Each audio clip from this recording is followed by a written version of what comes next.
Warm and dry today, but more rain is on the way. I'll show you when the next cold front arrives and brings us some more showers. Property tax debate. Today, state lawmakers are expected to vote on a bill that would pause reappraisals, offering homeowners relief. Why local leaders say this could affect schools. Data center pause. After community concern, Durham issues a 60-day moratorium on plans to develop the facilities. The longer freeze that could be on the way. Yes, we have a long slate of news that could directly impact you. We'll be diving into that this Tuesday morning as you're joining us here on WRAL News. But first, we want to say thank you so much for joining us. I'm Chris Lovingood. And I'm Renee Chu. Our sunrise is getting earlier and earlier now, officially 6:18, but we're already seeing some gorgeous color in the sky and mild temperatures out there. Let's get to meteorologist Elizabeth Gardner with the warm-up. Ooh, beautiful glow there, too. Yeah, isn't this beautiful? This is a look from the well departments over near Dix Park. Gorgeous view of downtown Raleigh right now where it's 58 degrees. We have a southerly wind at 7 miles per hour, but it's likely to be fairly breezy today. However, it's a southerly wind, and so that's just going to continue to warm things up for us. 58 in Southern Pines, 54 in Goldsboro, it's 50 in Roxborough, so it feels comfortably cool for us this morning. And our winds this afternoon after lunchtime likely to gust 20 to 25, maybe even some isolated 30 mile per hour reports. 75 at lunchtime, and we'll see a high of 84 this afternoon. Today stays dry, but tomorrow late in the day we could see some showers starting to creep in well ahead of a front that crosses the area on Thursday. I'll walk you through our rain chances for the next few days. Coming up, Ken.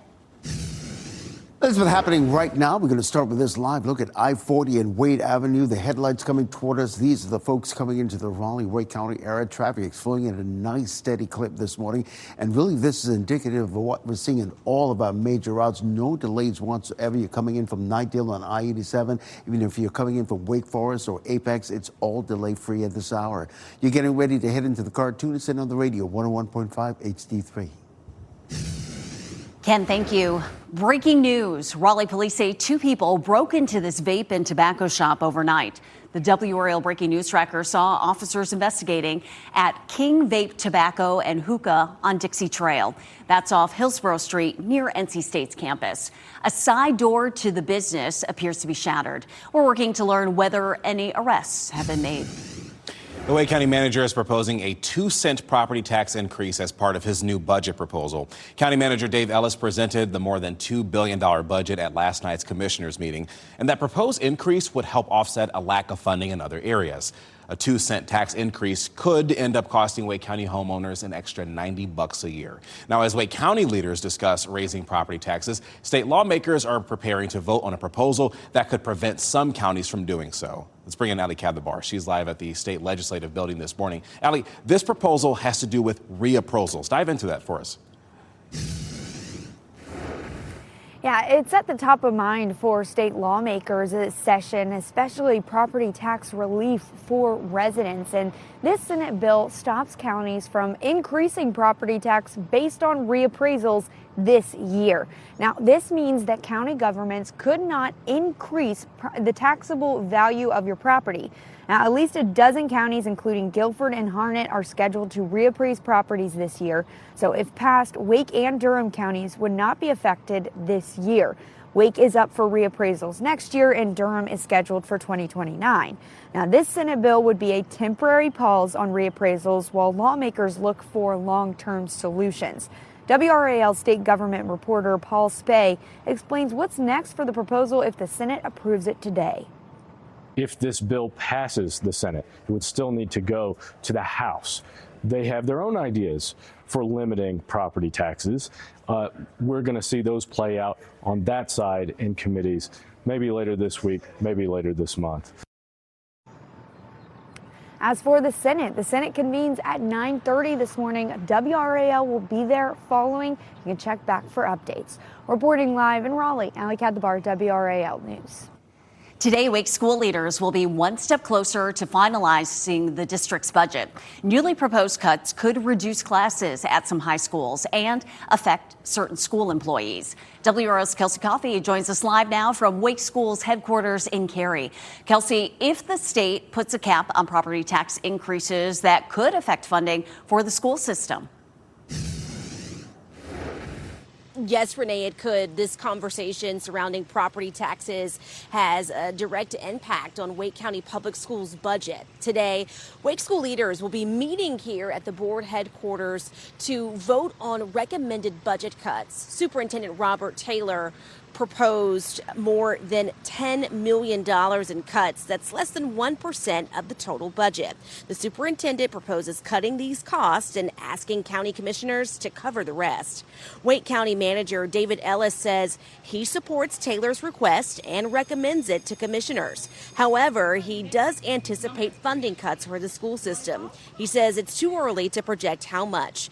During a county budget presentation yesterday, Ellis explained that cuts are more likely to happen if the state puts a cap on property tax increases. School leaders are scheduled to vote today at 5:30. Kelsey Coffey, WRAL News, live in Cary. The SBI is investigating a deadly apartment fire in Carborough. Sky 5 flew over the scene yesterday at the Hillmont Apartments on Fidelity Street. And according to Carborough Fire, crews got to the building that was already engulfed in heavy smoke and flames. One person was killed and at least 20 others were forced out of their homes. The Red Cross is now helping those people. No word on what started the fire. Durham is now the largest community in North Carolina saying no to data centers. Last night, City Council approved a 60-day moratorium on their development, and this is happening after major opposition to data centers from the community. Dozens of people rallied before last night's meeting, and about 40 signed up to speak to the council directly.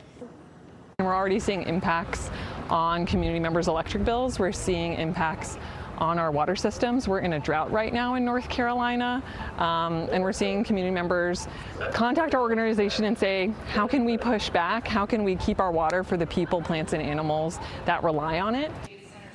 City leaders hope to work with Durham County on a longer-lasting moratorium soon. And also last night, Northampton County approved a 32-month moratorium of its own. Today, Wake Med will share an update on its new partnership with Atrium. This is a story we have been covering extensively. Last night, Wake County commissioners voted to delay their decision on Atrium's acquisition of Wake Med. North Carolina's treasurer and auditor asked the county to press pause on the deal. And this was so the state could better understand the potential impact to healthcare costs. New this morning, search warrants are painting a picture of the moments leading up to a deadly shooting at a Morrisville pizza restaurant in February. This was the scene back on February 23rd at the Park West Village Shopping Center. The warrant shows the shooting happened at Ruckus Pizza. A witness says the victim, Zachary Horn, was less than 10 feet away from the suspect, John Frazier III. The witness says Frazier took out a gun and fired as Horn stepped toward him. Frazier was then disarmed by people who saw the shooting. And one witness claims that Frazier admitted to shooting Horn. Horn then left the pizza place and went into the Crumble cookie store nearby. Horn was taken to the hospital where he later died. Frazier has been charged with murder. The families of the victims of Raleigh's mass shooting in the Hedingham neighborhood have filed a new motion against a private security company. It was filed against Capitol Special Police LLC and Capitol officer Nicole Locke. It claims Locke arrived late to work that day and that she didn't call 911 right away. Lawyers for the victims' families also requested the court to grant a partial summary judgment. This is to show that Capitol Special Police and Locke neglected to keep the community safe that day. Tensions are escalating in the Strait of Hormuz. The U.S. military says it sunk 6 Iranian small boats in the waterway. Central Command says this is in response to Iran launching cruise missiles and drones at American Navy and commercial ships. This comes after U.S. vessels began passing through the Strait of Hormuz. So far, 2 U.S. flagged ships have successfully passed through the strait. But Iran has denied that any commercial ships have made it through. And here in the WRAL Live Center, after one full day of President Trump's Operation Freedom in the Strait of Hormuz, we're getting a better look at gas prices and seeing those numbers continue to increase here, with gas prices up another 5 cents today. You see the national average here is $4.48. The average here in North Carolina is $4.13. Again, that's up from $4.08, 5 cents from overnight. And then the average here in Raleigh is $4.17. That's up from $4.12 just yesterday. We're going to keep you updated on what we see and when we could see some relief at the pump. Well, it took a little extra time and a come-from-behind effort, but the Carolina Hurricanes are still undefeated in the playoffs after a win over the Philadelphia Flyers in Game 2 of their series. The Flyers scored the first 2 goals of last night's game at the Novo Center, but the Canes came back and tied it at 2, forcing overtime. And almost 19 minutes into that extra period, Taylor Hall scored to give the Canes a win.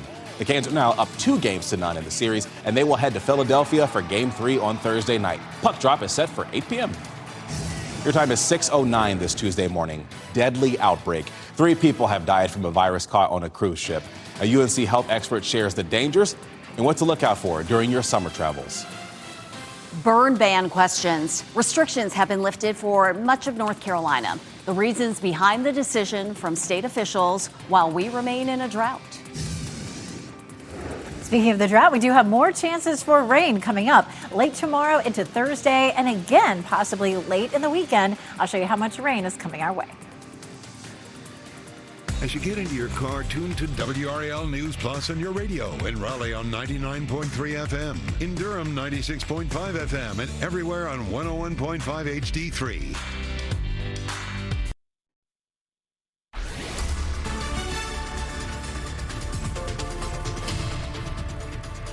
6:13 is going to be a great day to get outside. As a matter of fact, we take a look at Longleaf Golf and Family Club. The crew is out there working hard to get that golf course ready for you later on today.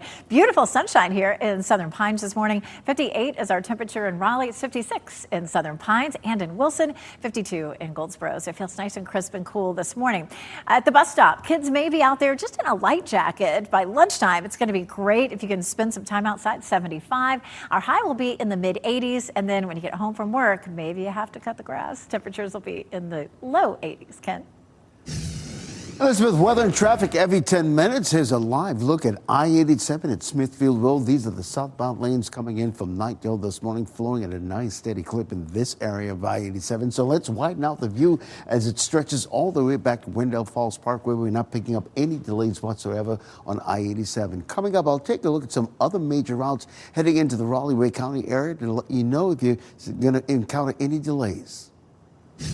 Nearly 150 cruise ship passengers are isolating this morning off the coast of Cape Verde after a deadly hantavirus outbreak.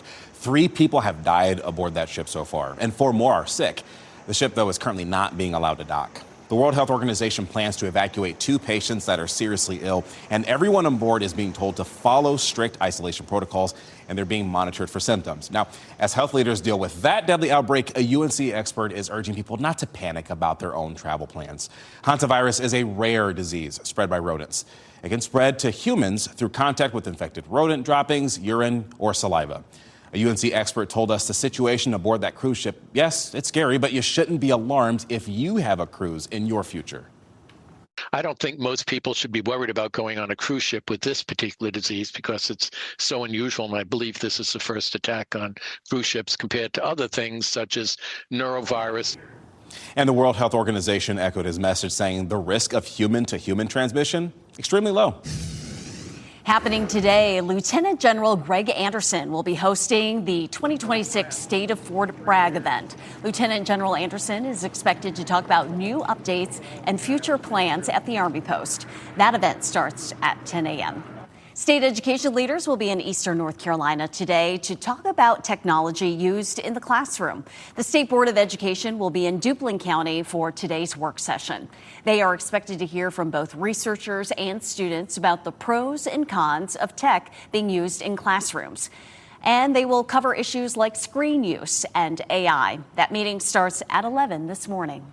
WRAL is getting answers from the NC State Forest Service after 81 counties across the state had their burn bans lifted. That's despite the ongoing drought conditions, which leaves the question, why are the bans lifted in some places and not others? Well, we caught up with campers who are enjoying the week at Jordan Lake. Charles Helton and his family camp several times a year, and while he says he'll miss having a campfire, they have propane cooking in the camper. It's okay, but I'd rather cook, on that grate right there, cook a steak or chicken or whatever. That's what we usually do, but, we're equipped either way. We even got a microwave in there. Even has a microwave. Well, the North Carolina Fire Service says a number of factors came together to allow them to lift the ban in the other 81 counties, and that includes an inch or more of rain, increased humidity, and a green up of plants, which make them more fire resistant. The drought of 2007 and 2008 cost North Carolina's agriculture industry more than $500 million. How does our current drought compare? Meteorologist Chris Michaels joining us now to show us the significant differences in today's Ask the Meteorologist. Chris, how they stack up? Yeah, so thankfully they don't at this point. We hope it doesn't stack up to what we saw in 07 and 08. The key difference is that this has kind of been a slow burn. When you look back towards September, every single month has had a rainfall deficit, and May still has that. Here's the two reasons that we've had that long-term deficit, one of which is La Nina, which is an ocean pattern in the Pacific that altered the jet stream over the eastern U.S. to make it less active this past winter. And then into the spring, we've had this area of high pressure camped out over the eastern U.S., which is a typical summertime pattern, but it's left us void of any kind of widespread rain. That's put us in an extreme drought in the triangle, something that statistically happens once every 20 to 50 years. But the highest level is exceptional drought, and that's what 2/3 of the state had in the fall of 2007. So here's the key differences. This has been a long duration event. However, in the summer and fall of 2007, it happened very quickly after a hot summer. The evaporation rates were a lot quicker, so you had more strain on water resources. So hopefully we avoid that. We get some needed chances of rain between now and the summer. And Elizabeth, at least we've got a couple chances showing up within the next 7 days. Yeah, thanks, Chris. We certainly hope that we don't get to that. But we do have some rain in our forecast. The pattern with that big high pressure system is broken down a little bit. And now our pattern is fronts coming through at least weekly. We have a couple of chances for rain this week. Now, so far, none of them have been, really good soakers, like 2 inches or so. But we had a half an inch to an inch here and, the same thing, here and there. Eventually, it adds up. It's a pretty start this morning, and you can see that gorgeous sunrise happening here at Carr Lake. It's going to be a nice day to be outside. Right now, it's 58 degrees. We have a southwest flow at 7 miles per hour. That southwesterly flow will continue to warm things up for us. Here's our next weather maker coming across the plains in the Midwest right now. There have been some severe storms along with it, and there is a severe possibility today and tomorrow with that system. But by the time it moves through here Thursday, it looks less likely that we'll see any severe weather. We could see the showers beginning mid to late afternoon Wednesday, and then continuing on and off Thursday, ending Thursday evening with a chance of some strong but maybe not severe storms. Here's Futurecast for us starting at 1 p.m. We take it to 4 or 5 o'clock in the afternoon tomorrow, and that's when we could see a few scattered showers, maybe some brief heavy rain during the evening commute. Then rain arrives right around midnight or so Wednesday night and lasts into early Thursday. There's 5 a.m. Thursday morning. Looks like it could be wet during the morning commute. And then when the cold front itself moves through, we'll have that potential for a few isolated thunderstorms. I don't think it'll be widespread at that point. I think our best rainmaker could end up being a Wednesday night into early Thursday morning. But in the meantime, for today, the severe threat is from Texas to Kentucky. For Wednesday, for tomorrow, it's Texas to the mountains of North Carolina, but then it's just South Carolina, Georgia, and Alabama on Thursday. So it may keep us out of severe storms, but still being able to have some rain. Right now, it looks like we could end up with a half an inch to an inch of rain with this system, and then we have another possible late Sunday into Monday. Right now, for Mother's Day, it looks like it should be nice and dry for us. We'll take a closer look at our Mother's Day forecast in just a little bit. Ken? Well, it's happening now. We're going to start with this live look at the northern loop of the Beltline. We're talking I-440 Ridge Road. These are the westbound lanes coming toward us this morning, flowing at a nice steady clip. And really, when we widen out the view, give you a look in the entire section of that section of the Beltline, you from I-87 440 interchange all the way over to Wade Avenue. It's all delay free. And really, that's what we're seeing in all of the major routes heading into the Raleigh-Wade County area. Short of a 1-minute delay coming in from Nightdale and Wake Forest and US 1, but all the other major routes delay free at this hour. You're getting ready to head into the car. Tune us in on the radio, 101.5 HD3. Broken again. Elevator repairs have plagued a senior apartment complex for a month. 5 on Your Side explains what your rights are as a tenant and renter. Plus, Mother's Day spending. It may look a little different this year as costs are going up. How florists in our state are dealing with the effects of oil prices and tariffs ahead of their busiest time of the year.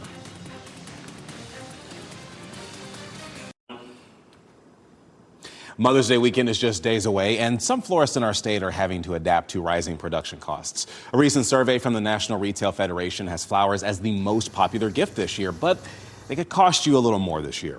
Flower wholesalers import flowers from all over the world, which means rising oil prices and tariffs are affecting costs and supply.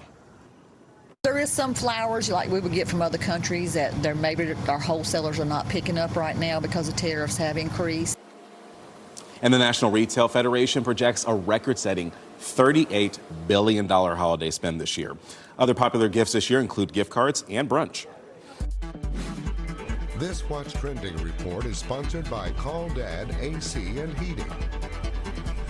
A night of grand fashion at the Met Gala and Cameron Diaz's new baby. Let's bring in Ken Smith to talk about it this morning on What's Trending. Of course, you can always count on the Met Gala to kick the glitz and glamour up a notch. This year's theme for the fundraiser, costume art. We saw some interesting ensembles from stars including Beyonce, Madonna, Blake Lively, and Kyle Jenner. Yeah, and the event raised $42 million for the Metropolitan Museum of Art's Costume Institute. This year's gala was co-chaired by Beyonce, Nicole Kidman, Venus Williams, and Anna Wintour. So some pretty big names there. Yeah, fashion's always over the top, but fascinating for sure. Very much so. So listen, Cameron Diaz and her husband Benji Madden announcing the birth of their new baby, a baby boy named Nardus Madden. Diaz's husband Madden making the announcement on Instagram. He says his son's name is about somebody taking a journey.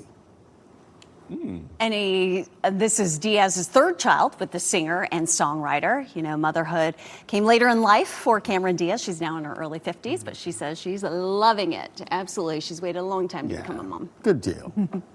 Ken, thank you. Well, fireworks are back at the Durham Bulls Athletic Park. They were on hold during the burn ban. You can catch them this Friday and Saturday night after both games. Tonight on NBC, more NBA playoff action. Tonight is the LA Lakers and Oklahoma City Thunder in Game 1 of the Western Conference semifinals. Coverage starts at 8 p.m. You can watch the action right here on WRAL. Your time this morning is 6:26. Property tax debate. A new bill is up for a vote today in the state legislature that would pause reappraisals. How this could affect local leaders as they decide on fundings for key areas such as education. Fire investigation. One person is dead and at least 20 people have to find another place to live. What we know as the SBI looks into it. And at the bus stop this morning, lots of sunshine, but it's a little on the cool side, mid to upper 50s, so the kids may need just a light jacket. Sunny skies and warm this afternoon. I'll show you how many days in a row our highs will be in the 80s.